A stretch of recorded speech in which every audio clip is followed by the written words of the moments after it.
ప్రభువైన యేసుక్రీస్తు నామములో మరొకసారి మీ అందరికీ వందనాలు తెలియజేస్తున్నాను.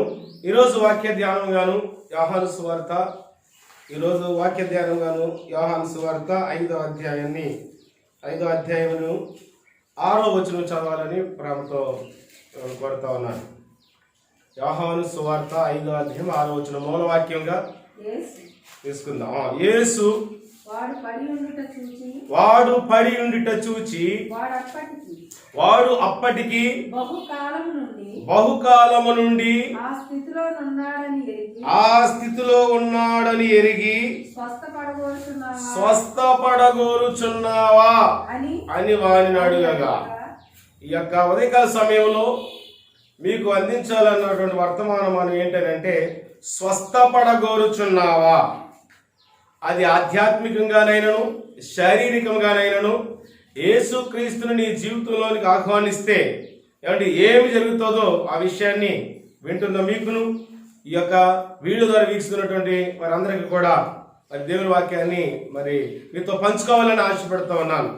యేసుక్రీస్తు ప్రభువు అక్కడ ఉన్న వాక్యం ఏంటంటే, యేసుక్రీస్తు ప్రభువు అంటున్నారు ఒక వ్యక్తితో, వాడు బహుకాలము నుండి అక్కడి పడి ఉండేట చూచి స్వస్థపడగోరుచున్నావా అని అడుగుతున్నాడు. దేవునికి స్తోత్రం.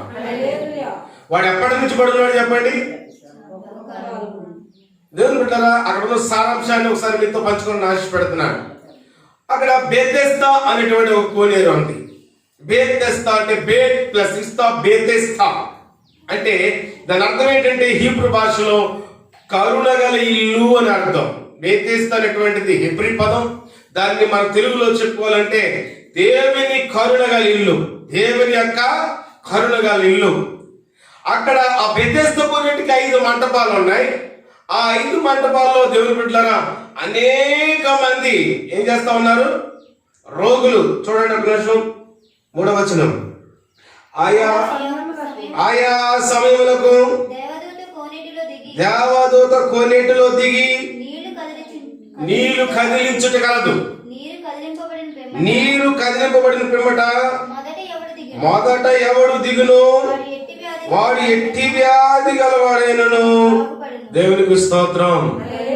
ఏమండి, అక్కడ ఉన్నటువంటి పరిస్థితి ఆలోచించి అక్కడ ఒక మండపం ఉంది, 5 మండపాలు ఉన్నాయి. దాంట్లో ఉన్నటువంటి మనుషులు ఎవరెవరు ఉన్నారంటే గుడ్డివారు, ఆ మండపములలో రోగులు, గుడ్డివారు, కుంటివారు, ఊచకాలు చేతులు గలవారు గుంపులు గుంపులుగా పడి ఉండి. ఎక్కడ పడి ఉన్నారు? దేవుని ఇల్లే. ఎక్కడండి అది? బెతెస్దా అంటే దేవుని కరుణగల ఇల్లు. కానీ అక్కడ ఎవరున్నారు? కుంటివారు, గుడ్డివారు, ఊచకాలు చేతులు గలవారు, రోగగ్రస్తులు అందరూ పడి ఉన్నారు. కారణం ఏంటి? దేవుని బిడ్డలారా, అక్కడ వ్యాధిగ్రస్తులు అయిపోయి ఉన్నారు. వారి జీవితంలో చూడండి ఎంత విచారకరమైన పరిస్థితుల్లో ఉన్నారో. వాళ్ళు చేసినటువంటి పాపాన్ని బట్టి అవ్వచ్చు, అపరాధాన్ని బట్టి అవ్వచ్చు, కానీ లేదా శారీరకంగా వచ్చిన రోగాలను బట్టి కావచ్చు. అక్కడ చాలా మంది గుంపులు గుంపులుగా పడి ఉన్నారు. ఎలా పడి ఉన్నారు? గుంపులు గుంపులుగా పడి ఉన్నారు. కానీ దేవుడు వాళ్ళు స్వస్థపడడానికి ఒక మార్గం పెట్టాడు. ఏంటో తెలుసా? ఆ కోనేటిలో నీరున్నది. ఆ నీటిని కదిలించడానికి దేవదూత ఒకటి ఆయా సమయంలో వస్తుంది. దేవునికి స్తోత్రం. మీరు ఆ మంటపంలో ఉన్నారు, రోగగ్రస్తులుగానే ఉండండి, అలా జీవితాంతం అక్కడే మంది చచ్చిపోవడానికి లేదు. ప్రభు అయిన యేసు కానీ అక్కడ ఒక కండిషన్ ఉంది. ఏంటో తెలుసా? ఆ నీరు కదిలించబడతాది. ఒక దేవదూత వస్తుంది. ఆ దేవదూత నీళ్లు కదిలించినప్పుడు ఎవరైతే మొట్టమొదటి దిగుతాడో వాడు ఎట్టి వ్యాధి గలవాడు నేను స్వస్థపడతాను. స్తోత్రం.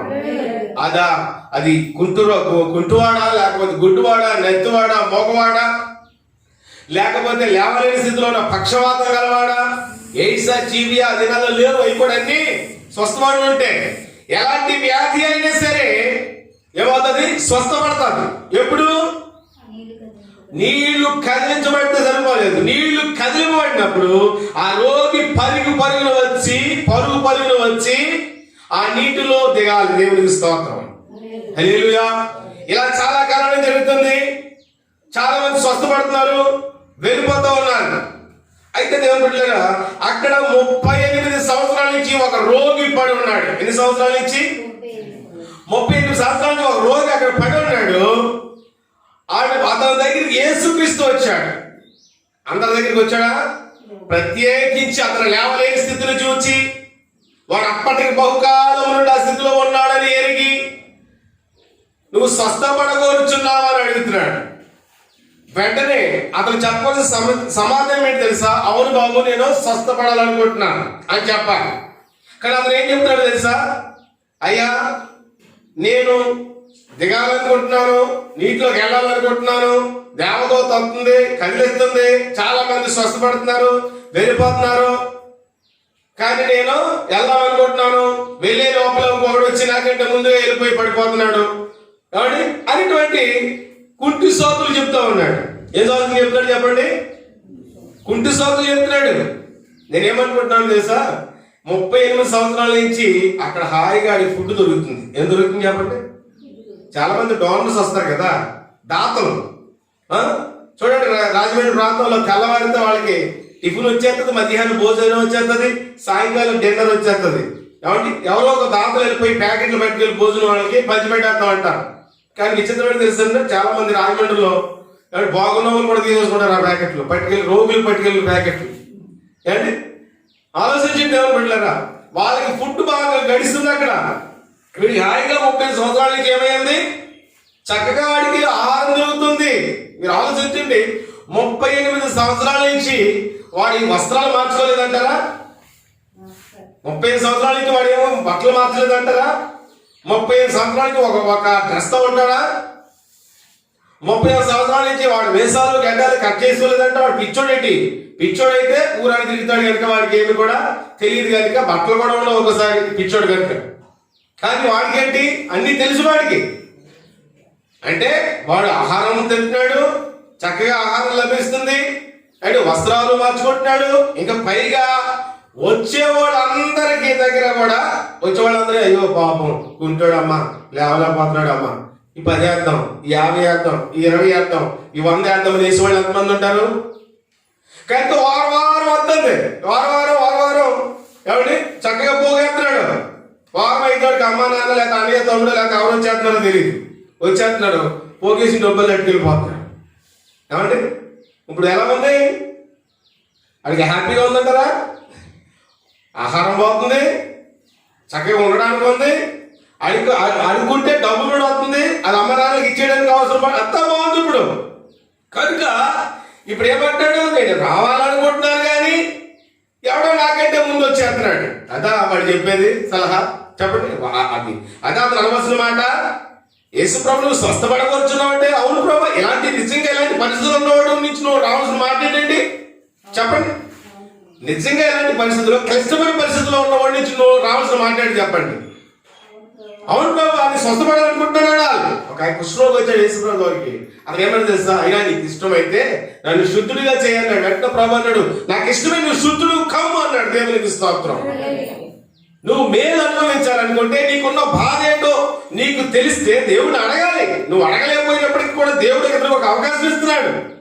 అవకాశం ఇస్తూ ఉంటే ఇతను ఏమంటున్నాడు? సాకులు చెప్తూ ఉన్నాడు.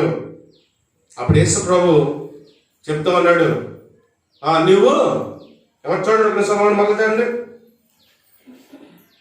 యేసు వాడు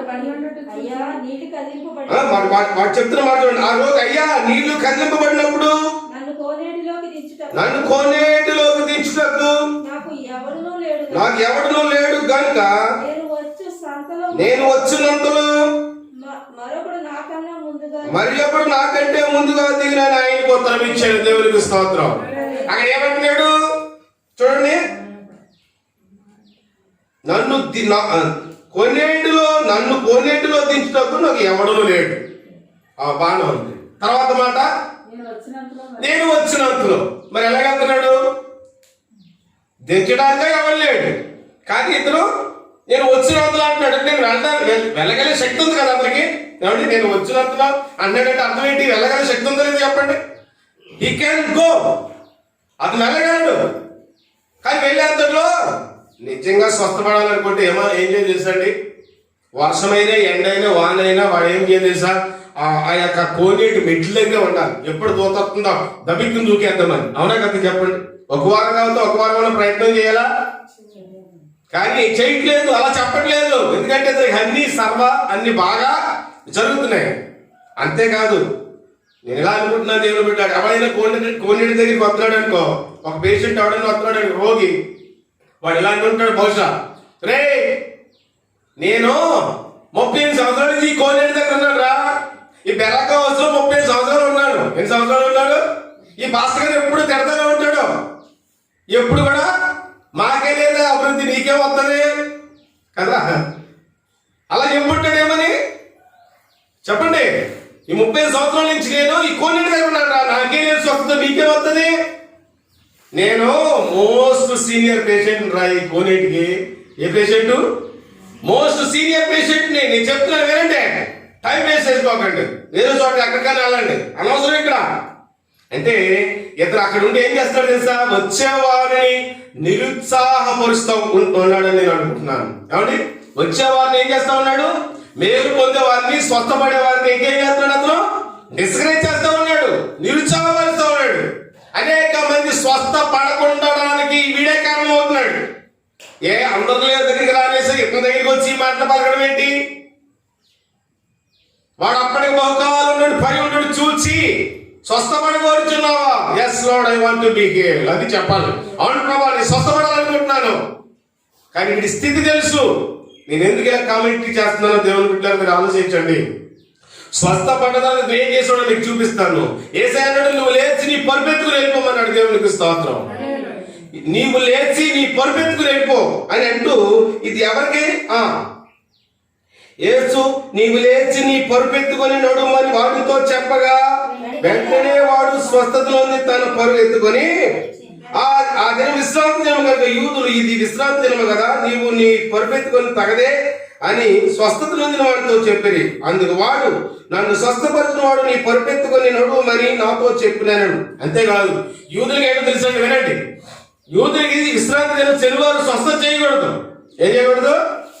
స్వస్థత చేయకూడదు, ఆరాధన చేయాలి. కానీ యేసుప్రభు ఏం చేస్తున్నాడు? విశ్రాంతి దినం ప్రయత్నం చేస్తున్నాడు, స్వస్థత చేస్తా ఉన్నాడు, అనేక మంది ఎవరి స్వస్థపరుస్తూ ఉన్నాడు. అది తెలుసుకున్న యూదులు వచ్చి అంటున్నారు, అయ్యా నువ్వు విశ్రాంతి దినం స్వస్థ పొందడం కుదరదు కదా, ఎలా పొందావు అని. అంటే అర్థం ఏంటి తెలుసా? యూదులు యేసుప్రభు మీద అప్పటికే కక్ష కట్టున్నారు, యేసుప్రభు ఎప్పుడు దొరుకుతాడా అని. వీడు ఏం చేయాలి? మేలు పొందినాడు. తర్వాత అండి, వీడు స్వస్థత పొందిన తర్వాత దేవాలయంలోకి వెళ్ళి పాపం చేస్తున్నాడంట. ఏం చేస్తున్నాడు అంటే, ఇతను 38 సంవత్సరాల నుంచి కూడా పాపం చేయడానికి అవకాశం లేదు కనుక అక్కడ పడి ఉన్నాడు. ఎప్పుడైతే యేసయ్య అతను స్వస్థపరిచాడో వాడు లోకంలోకి వెళ్ళి పాపం చేయడం మొదలు పెట్టాడు. ఎంత దౌర్భాగ్యం ఆలోచించాడు దేవుని బిడ్డలారా. నా మాట చూడండి, కాదు దేవుని మాట. 14 వచ్చి చదవండి, త్వరగా చదవండి. పాస్టర్ గారు విత్తనం కూడా చదవనివ్వండి. అటు తరువాత యేసు దేవాలయంలో వారిని చూచి, ఇదిగో స్వస్థత నొందితివి, మరి ఎక్కువ కీడు నీకు కలుగకుండునట్లు ఇకను పాపము చేయకమని చెప్పగా అంటే చెప్పాడు. చూడండి, ఆలోచించండి దేవుని బిడ్డలారా, అర్థమవుతుందా? దేవాలయంలోనికి వెళ్ళి ఏం కనుక్కున్నాడా? ఆ స్వస్థత పొందినాడు, అక్కడ కూర్చున్నాడు, కనిపెట్టాడు. ఇప్పుడు యేసుప్రభు ఏమన్నాడు? వెళ్ళాడు. భలేవాడు అయ్యా, ఎంతవరకు బెతెస్తా కోనేట్లు అడుక్కుంటూ దగ్గర ఉన్నావు, గుడ్డోల దగ్గర ఉన్నావు. ఇప్పుడు స్వస్థపడ్డ తర్వాత వచ్చి నా మందిరంలో ఉండి నువ్వు నన్ను ఆరాధిస్తున్నావు. Very good, very nice, wonderful, ఎంత అద్భుతంగా నువ్వు దేవుని నన్ను ఆరాధిస్తున్నావయ్యా అని అనాలి. అవునా కదా? చెప్పండి. దానికి ప్రతిగా యేసయ్య ఏమన్నాడు తెలుసా? ఇకను నీకు మరి ఎక్కువ కీడు, అంటే ముందున్న కీడు రోగమే, తర్వాత ఉన్న కీడు ఏంటి? మరణం. మరణం అంటే నరకానికి వెళ్ళిపోతే నిత్యం అక్కడ ఏడుపు, ఏమంటే పండ్లు కొరుకుట, అగ్ని ఆరదు పురుగు, అలాంటి స్థితిలోకి వెళ్ళిపోతావు, జాగ్రత్త. అంటే ఇతను అవకాశం లేదు కనుక ఏం చేయట్లేదు చెప్పండి. శరీరం సహకరించక పాపం చేయలేదు, శరీరం సహకరించక లోకంలోకి వెళ్ళలేకపోయాడు. ఇప్పుడు అంతా స్వస్థత పొందిన తర్వాత నా ప్రియ దేవుని బిడ్డలారా పాపం చేయడం మొదలు పెట్టాడు. అంతేకాదు ఇంకేం చెప్పాడు తెలుసండి? ఆ మాట అడిగినందుకు యేసు ప్రభు యూదులు చెప్తాడు. వాళ్ళ ఎంత దౌర్భాగ్యమైనటువంటి మెంటాలిటీ ఆలోచించండి. నన్ను స్వస్థపరిచాడు ఎవరనుకుంటున్నారు తెలుసా? యేసయ్య. అది యూదులకు చెప్పాడు. అదే కృతజ్ఞత భావం. చూడండి, అదే కృతజ్ఞత కృతజ్ఞత భావం. వాడు 38 సంవత్సరాల నుంచి ఆ దౌర్భాగ్యమైన స్థితిలో, నీచమైన స్థితిలో అంటే అక్కడ పడి ఉండడం చూసి యేసయ్య అతను ప్రేమించి స్వస్థపరిస్తే పాపం చేయడమే కాకుండా నన్ను స్వస్థపరిచినోడు యేసు. ఎందుకంటే అతను అడిగాడని, ఏమని నువ్వు పాపం చేయకని అడిగాడని ఏం చేస్తా ఉన్నాడు, మళ్ళీ యేసు పేరు యూదులు చెప్తా ఉన్నాడు. ఆలోచించండి దేవుని బిడ్డలారా, యూదులు అప్పటికే యేసు మీద పగబెట్టున్నారు ఎప్పుడు చంపుదామని. పాపం గురించి బోధిస్తే, పాపం గురించి చెప్తే ఏం చెప్తారు, ఎలాంటి కార్యాలు జరిగితే దేవుని బిడ్డలారా ఆలోచించండి. స్వస్థపడగోరుచున్నావా? ఎన్ని సంవత్సరాల నుంచి దేవుని ఆలయంలో ఉంటున్నావు? నిజమైనటువంటి స్వస్థత శారీరకంగా నీకు కలిగిందా? ఆధ్యాత్మికంగా నిజంగా స్వస్థపరచబడ్డావా? ఇంకా ఏదో పాపం మనలో మూలుగుతూ ఉందా? ఇంకా ఏదో పాపం మనలో ఉన్నదా? ఆలోచించుకోవాలి మనం అందరం కూడా. అదొందా? ఇంకా శరీరాశ, నేత్రాశ, జీవడం మనలో ఏమో ఉన్నదేమని పరిశీలన చేసుకోవాలి దేవుని బిడ్డలారా. ఆలోచిందాం. మరొక వ్యక్తిని మీకు చూపించాలని ఆశపడుతున్నాను. చూడండి, అతను ఏం చేశాడు చూడండి, అద్భుతం. వీడు వెళ్ళేమో పాపం చేస్తున్నాడు స్వస్థపడి. మరొక వ్యక్తి ఉన్నాడు, అతను స్వస్థపడ్డ తర్వాత ఏం చేస్తాడు, అతని కండిషన్ చెప్తాను. ఒక నిమిషం దేవుని బిడ్డలారా. మార్కు సువార్త 5వ అధ్యాయంలో ఉంటుంది. మార్కు సువార్త 5వ అధ్యాయం మొదటి నుంచి చూస్తే అద్భుతంగా మాటలు ఉంటాయి. చూడండి, నేను వాక్యం చెప్పుకుంటూ ముందుకు వెళ్ళిపోతాను, సమయం లేదు కనుక. ఏమండి, అక్కడ గెరాసీనుల దేశంలో దేశములకు వచ్చి ఆయన ధోని దిగగానే అపవిత్రాత్మ పట్టినవాడు. చాలండి, ఏం పట్టినవాడు ఇతను చెప్పండి, అంటే దెయ్యములు పట్టినవాడు. ఏం పట్టే అతనికి? దెయ్యములు పట్టినవాడు. యేసయ్యకి ఎదురయ్యాడు. వారి కండిషన్ ఎలా ఉంది తెలుసండి దేవుని పెట్టారా? వాణిని ఎంత మాత్రమును కూడా ఎవడు సాధుపరచలేకపోతున్నాడంట. గట్టిగా తాళ్లతోనూ గట్టిగా సంఖ్యలు వేస్తా ఉంటుంటే వాడులను అపవిత్రాత్మ శక్తిని బట్టి వాడు వాటిని తుత్తురీగా చేసుకుంటున్నాడు, సంఖ్యలు తెంపేసుకుంటున్నాడు. అర్థమవుతుందా దేవుని బిడ్డలారా? అంత క్లిష్టమైన దౌర్భాగ్యమైన పరిస్థితిలో ఉన్నాడు. ఎవరు? ఆ దెయ్యములు పట్టినవాడు. అయితే యేసయ్య దూరం నుండి చూశాడు. ఎవరు చూశాడు? ఆ వ్యక్తే కాదు, అతనిలో ఉన్న దెయ్యము దూరమునుగా చూచి యేసుప్రభుని ఏమంటాడు తెలుసా? సర్వోన్నతమైన దేవుని కుమారుడా, నువ్వు ఇక్కడికి ఎందుకు వచ్చావు? ఎందుకు మమ్మల్ని నశింపజేయడానికి వచ్చావు? వేరే స్వార్థలో మమ్మల్ని ఇంకా మా కాలం ఇంకా అవలేదు అవ్వకుండా ఎందుకు వచ్చావు? మమ్మల్ని నశింపజేయడానిక అని గట్టిగా కేకలేస్తాను. ఎవరు తెలుస్తున్నారు చేత? ఏమండి, దెయ్యానికి దేవుని యొక్క శక్తి ప్రభావం ఏంటో తెలుస్తుంది, కానీ ఈనాడు మనిషికి తెలియట్లేదు. దెయ్యాలు యాకోబు అంటున్నాడు, మీరు దేవుడు ఉన్నాడని నమ్ముతున్నారు, మంచిదే. దెయ్యాలు నమ్మి వణుకుతున్నాయి. ఏం చెప్తున్నాయంటే దెయ్యాలు మనం నమ్ముతున్నాం కానీ దేవునికి వణుకు లేదు, భయం లేదు. అందుకని దేవుడు అంటే దేవుని పెట్టారు. అవును, ఏమి లేదు, దేవుని అంటే వణుకు లేదు, భయం లేదు. ఏదో చాలా మంది చేసేటటువంటి మొక్కుబడి చేసేటువంటి భక్తి చేస్తా ఉన్నారు దేవుని పెట్టారా. దెయ్యాలు దేవుని యొక్క శక్తిని, ఏమండి, capability, they are recognise the capability or the power of the god. దేవుని శక్తి సామర్థ్యాలు ఏంటో గుర్తిస్తా ఉన్నాయి దెయ్యాలు. సర్వోన్నతమైన దేవుని కుమారుడా మనం అంటాం. ఎప్పుడైనా ప్రార్థన చేసాం అలాగా? సర్వోన్నతమైన దేవుని కుమారుడు ప్రార్థన చేసామా? యేసయ్య వందనాలు ప్రభా, తండ్రి దేవాలైనా నీకే స్తుతులు స్తోత్రాలు, హల్లెలూయా హల్లెలూయా ఇలాగే చేస్తాం. కానీ దెయ్యాలు ఎంత గట్టిగా చేస్తా అర్థమే చూడండి. సర్వోన్నతమైన దేవుని కుమారుడా, మాతో నీకు ఏంటి పని? మాతో ఇదికేం పని? ఎందుకు వచ్చావు? అది అర్థమైపోయింది. యేసయ్య ఎందుకు వచ్చాడు? మమ్మల్ని ఇక్కడి నుంచి వెళ్ళగొట్టేస్తాడని అర్థమైపోయింది. అప్పుడు అన్నాడు, షట్ అప్, ముందు నోర్మి, నీ పేరేంటో చెప్పాను. దేవునికి స్తోత్రం. నీ పేరేంటో చెప్పని చెప్పి యేసుప్రభు అన్నాడని ఈనాడు క్రైస్తవులు చాలా మంది పాదలది అంటే దెయ్యం పట్టుకున్న వెంటనే జుట్టు పెట్టేసుకుని ఆ దవడ ఈ దవడ కొట్టేసి అంటే కోపలా వాసు కొట్టేసి దైవజనులు కూడా ఉన్నారు. అంటే యేసుప్రభు పేరు అడిగాడు ఏంటి? యేసుప్రభు పేరు అడిగాడు కానీ జుట్టు అట్టుకుని కొట్టేయలేదు. ఏమండి, జుట్టు అట్టుకుని కొట్టుతున్నాడా? వెలతో పాస్టర్ అలాగే చేశాడు. ఆ దవడ ఈ దవడ హాస్పిటల్ తర్వాత ఇలాగ మా ప్రార్థన జరుగుతుంటే మా పాస్టర్ గారు ప్రార్థన అక్కడ తీసుకొచ్చాడు. దెయ్యం పట్టినాడు. అప్పటికే ఇలా వాసిపోయింది, పాలేదు దెయ్యం. ఈ పాస్టర్ అన్న ప్రార్థన చేస్తున్నారు. అది ఏమో కరడగట్టిన దెయ్యం లాంటిది. అది ఎంతమంది చేసినా నేను అలాంటి రా అంటుంది. ఏమంటుంది? నేను అలాంటి రా, నేను అక్కడ నేనున్నాను అప్పుడు సభ్యుడిని మీకులాగా విశ్వాసిని. ఆమెనన్నా, అమ్మో ఈడ ఆమెనని ఎత్తున్నాడు అన్నది. నాకు అసలే దెయ్యాలు మీకు దేవుడికి ఇస్తాను. హల్లెలూయా. ఒక దెయ్యం పోదు, అందుకే యేసయ్య అన్నాడు, పోనప్పుడు ఏం చేయాలి? మీరు ఉపవాస ప్రార్థన, ఉపవాసం వల్ల తప్పితే మరి దేని వలన కూడా సాధ్యం కాదు. ఒకసారి శిష్యుల దగ్గర తీసుకొస్తేనే వాడు తరచుగా అగ్నిలో నీళ్ళలో పడుతున్నాడు కానీ ఒక కుర్రాడు. అయితే వాడికి ఆ దెయ్యం పోవట్లేదు. పోకపోతే యేసుప్రభు శిష్యుల దగ్గర తీసుకొస్తే వాళ్ళ వల్ల ఏమీ అవలేదు. ఇప్పుడు యేసు దగ్గరకు వచ్చి ఏమంటాడు తెలుసా? నీ వలన ఏమైనా అయితే, నీ వల్ల మీ ఓడి వల్ల ఏం అవ్వలేదు, నీ వల్ల ఏం చెప్తే చేయరా అని అర్థం అంట. ఏంటి, మీ ఓడి దగ్గర తీసుకొచ్చాను, వాళ్ళు ఏం చేయలేకపోయారు, నీ వల్ల అన్నా ఏదో జరిగితే చేయి రాతలేదు అంటే అప్పుడు అన్నాడు, నమ్ముడు నీ వలన అయితే నమ్మవానికి సమస్యలు సాధ్యమైతే అప్పుడు ఆ వ్యక్తి అన్న చూడండి, తెలుగుగా నిజంగా వ్యాధి నుంచి విడిపించబడాలంటే ఉండవలసిన లక్షణాలు ఇవి. అందుకే ముందు వ్యక్తితో కంపేర్ చేస్తా ఉన్నాను. ఈ వ్యక్తి అన్నాడు, అయ్యా నేను నమ్ముతున్నాను, నాకు అపనమ్మకం కలగకుండా చేయనాడు దేవుని స్తోత్రం. నేను నమ్ముతున్నాను, నాకు అపనమ్మకం వస్తుంది, మాకు రాకుండా చేయి బ్రహ్మ. అది చూసారు ఎంత విశ్వాసం. మరొక వాక్యం కూడా గుర్తు వస్తుంది. సూర్యపేనకయ్య దేశస్తురాలు కావడం, గ్రీస్ దేశస్తురాలు దెయ్యం పట్టినటువంటి తన కుమార్తెను తీసుకొచ్చింది. అయ్యా నా బిడ్డను మీరు స్వస్థపరిచి దెయ్యాన్ని వదలగొట్టాడు వేసే అన్నాడు. అమ్మా రొట్టె పిల్లల యొక్క రొట్టె తీసి కుక్క పిల్లలకు వేయడానికి యుక్తం కాదు అన్నాడు.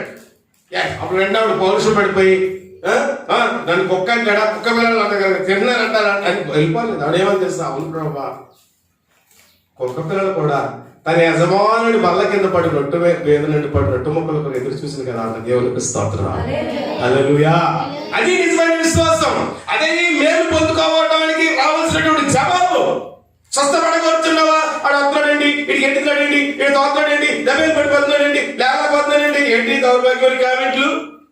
అవును ప్రభావ, నేను స్వస్థపడ్డాడు అనుకుంటున్నాను ప్రభావ అంటున్నాడా? ఆలోచించిన దౌర్భాగ్యమైన పరిస్థితి. అప్పుడు ఈ వ్యక్తి అద్దయ్య వయసు అన్నాడు, నీ పేరేంటో చెప్పండి. నేను సేన అన్నాడు. ఏమిటి సేన అంటే? సైన్యము. ఎంతమంది సైన్యము చెప్పండి? 2000 దెయ్యాలు ఉన్నాయండి సిస్టర్. ఆలోచించుకోండి, ఎన్ని దెయ్యాలు ఉన్నాయి? ఒక వ్యక్తిలో ఒక దెయ్యం ఉంటే 30 దిక్కులు పెడేస్తారు తెలుసా మీకు? అలాంటి 2000 దెయ్యాలు ఉన్నాయంటే వాడిలో లోపల ఎంత అతన్ని నాశనం చేసేస్తాను ఆలోచించండి. అతను ఎంత నిజంగా తినేస్తావు, తినేస్తాడు అంటారు కదా. ఏం కాదు, మనిషి నిజమవుతున్నాడు, మానసికంగా క్షీణించిపోతాడు. అర్థమవుతుందా మీకు? వాడి శరీరం క్షీణించిపోద్ది. ఎందుకంటే తినడానికి ఉండదు, అవకాశం ఉండదు, తినడానికి శరీరంలో ఇవ్వడదు, కనుక అతను వీకైపోతూ ఉంటాడు. దేవుని బిడ్డలారా ఆలోచించండి. ఈ వ్యక్తి 2000 దెయ్యాలతో ఉన్నాడు. అయితే ఏసయ్య అన్నాడు, చూడండి చదువుతారా? తీసుకువచ్చారండి. మరియు ఆయన నీ పేరేమని వారిని అడగగా వాడు నా పేరు సేన ఏలయనగా మేము అనేకులమని చెప్పి తమ్ము నా దేశంలో నుంచి తోలివేయవద్దని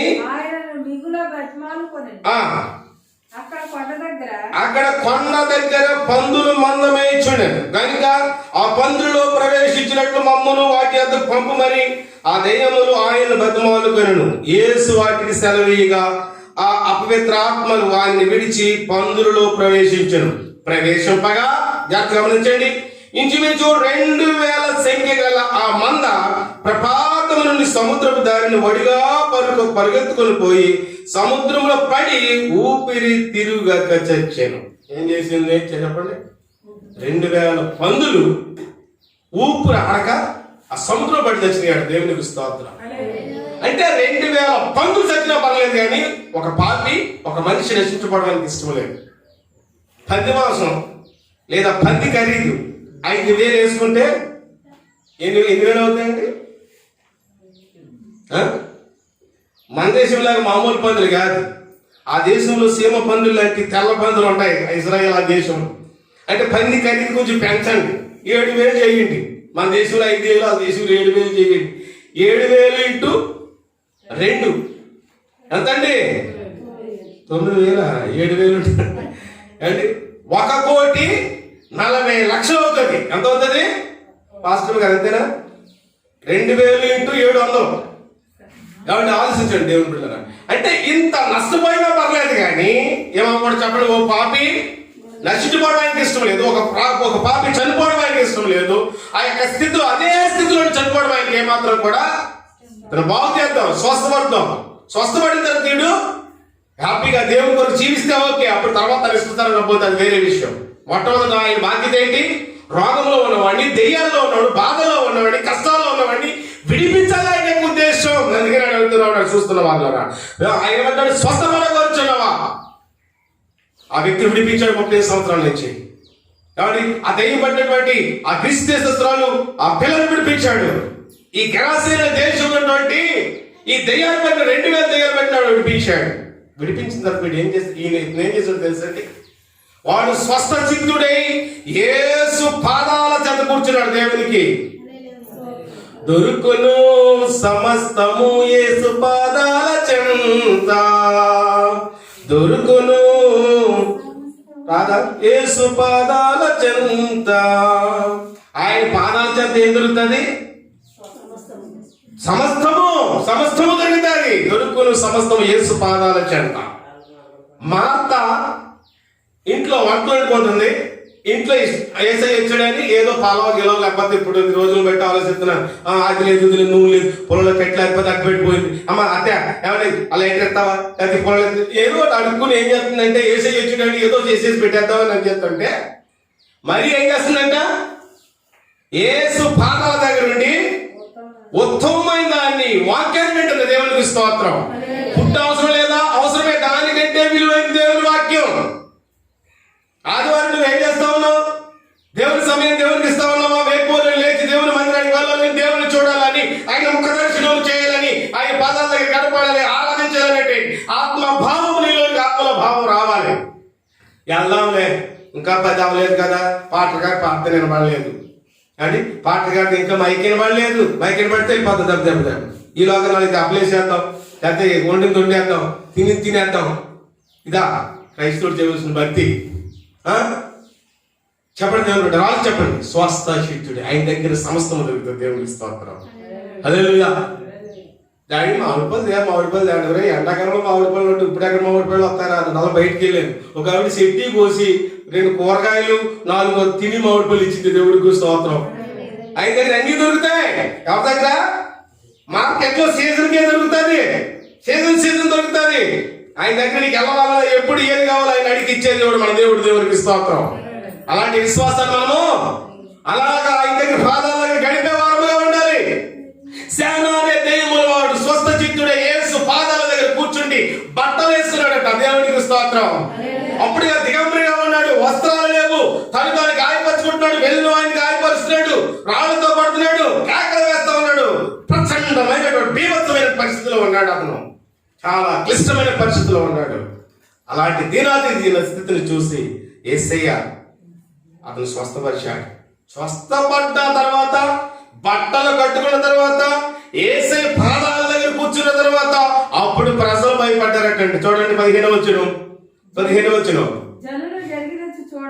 జనులు జరిగినది చూడవెళ్ళి యేసు వద్దకు వచ్చి, సేనాను దెయ్యములు పట్టినవాడు బట్టలు ధరించుకొని స్వస్థ సిద్ధుడై కూర్చుండి ఉండుట చూచి భయపడి. ఎప్పుడు భయపడాలమ్మా? ఎప్పుడు భయపడాలి? దెయ్యం ఉన్నప్పుడు భయపడాలి, రాళ్ళతో కొట్టినప్పుడు భయపడాలి, రాళ్ళతో ఇసిరినప్పుడు భయపడాలి, కేకలేస్తున్నప్పుడు భయపడాలి, ఇంకా కేకలేస్తున్నప్పుడు భయపడాలి. ఇలాగా భయపడాలి. కానీ ఎప్పుడు భయపడతారంట? వాడు బాగుపడ్డాక బట్టలు కట్టుకుంటే బాగుపడడం ఇష్టమన్నది ఒకడికి. కాబట్టి నువ్వు బాగుపడ్డావు ఒకడికి ఏడుపు, గోలే గోల. అర్థమవుతుందా? వాడి గోల నాశనమగును కాక. హల్లెలూయా. కనుక నువ్వు ఆశీర్వదించబడిన ఏడుస్తావు. వాక్యం చెప్తుంది, ఇస్సాకు అటండి ఫిలిస్తీన్లు అసూయ పడేంత వరకు ఆశీర్వదించాడంటే దేవునికి స్తోత్రం. అనుకుంటే మాట అనొచ్చా అనుకుంటాం. దేవుని వాక్యం చెప్తుంది ఫిలిస్తూ అసూయ పడే వరకు నూరంతగా ఆశీర్వదించాడంటే ఇస్సాకుని దేవునికి స్తోత్రం. దేవుని ఉద్దేశం ఏంటి తెలుసా? నువ్వు ఆశీర్వదించబడాలి. నీ కుటుంబం, నీ బిడ్డలు, నీ గ్రామం, నీ దేశం ఆశీర్వదించబడాలి. అదే ఆయన ఉద్దేశం. మనం ఆశీర్వదించబడ్డ ప్రయత్నము అంటే కానీ బాగుపడ్డాక వెళ్ళిపోయి ఏ బాబాయ్ ఏసై నమ్మేసుకున్నాడంట, స్వస్థపడిపోయాడంట, అల్లెలు కూడా వెళ్ళిపోతున్నాడు, అల్లెలు గాడు వచ్చేస్తున్నాడు, ఇలాగని వాళ్ళు చాలా మంది ఉంటారు. అర్థమైందా? అల్లెలు గాడు ఒకప్పుడు సినిమా హాల్ ఉన్నప్పుడు ఏమనలేదు. అర్థమైందా?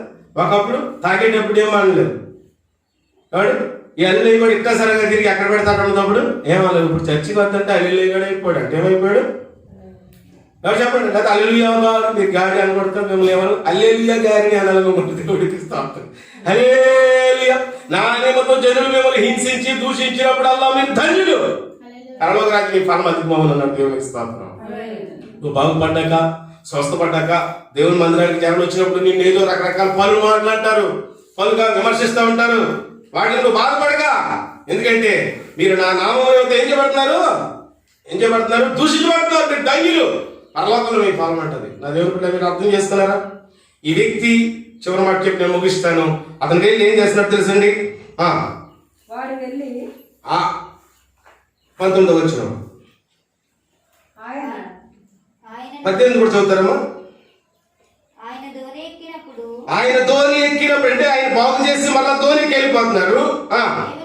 ఆ దెయ్యములు పట్టిన వాడు ఆయన యొక్క తన్ను ఉండనిమ్మని ఆయన బతిమాలు కొనెను. దేవునికి స్తోత్రం. ఏమంటాడు?